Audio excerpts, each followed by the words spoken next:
অনুদি, তুমি এটা কি করতে চলেছো? তুমি তুমি সিদ্ধাকে বিয়ে করতে চলেছো। সিদ্ধা কিন্তু তোমাকে শুধু ব্যবহার করছে। তোমাকে বিয়ে করার পেছনে একটাই লক্ষ্য, তোমার ক্ষতি করা।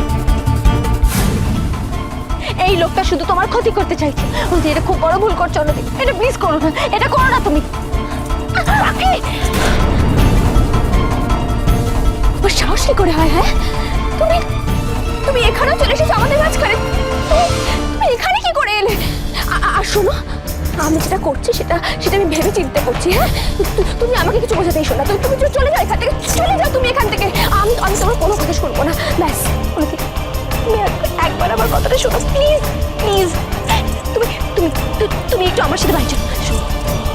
তুমি একটু আমার সাথে বাড়ি চলো। তুই আমার দিকে তাকা। এই বাবু কিন্তু অনু,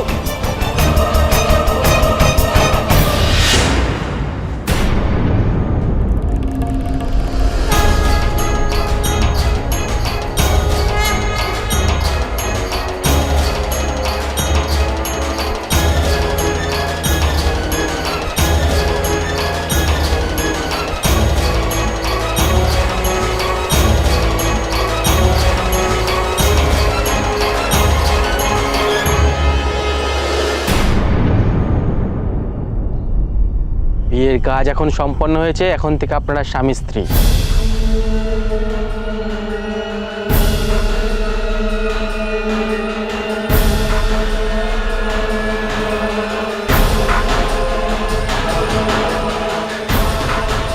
এটা কি করলে অনুদি? আমি এতবার তোমাকে বারণ করা সত্ত্বেও তুমি সেটাকে বিয়ে করে নিলে। তুমি একবার আমার কথাটাও শুনলে না। আমি তোমার কোনো ক্ষতি চাই না অনুদি। কেউ যদি তোমার ক্ষতি চেয়ে থাকে তাহলে সেটা হলো এই লোকটা, এই লোকটা। অনুদি, তোমাকে নিজের ভালোবাসার জালে জড়িয়ে তোমাকে বড় ফাঁসিয়ে দিল। তোমাকে যদি ব্যবহার করতে চাইছে এই লোকটা খুব খারাপ। আমি তোমারও জোগাড় করে ফেলেছিলাম, কিন্তু তুমি তুমি আমার একটা কথাও শুনলে না। তুমি বিশ্বাস করে শুধু তোমার ক্ষতি চায়। পাখি, সিদ এখন আমার স্বামী। ওর সম্পর্কে আর একটাও বাজে কথা বললে কিন্তু আমি। ঠিক আছে, তুমি যা ইচ্ছে তাই করো, আমি কিছু বলবো না।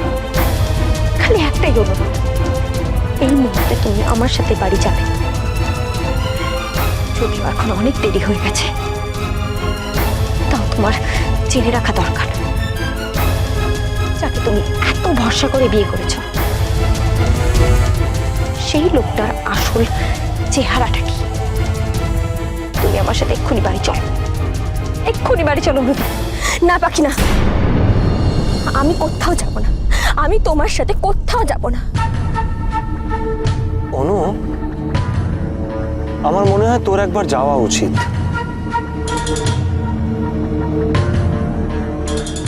গিয়ে তোর একবার নিজের চোখে দেখা উচিত যে তোর ভাই আর এই পাখি তোর চোখে আমাকে খারাপ করার জন্য আর নতুন কি কি প্ল্যান করছে।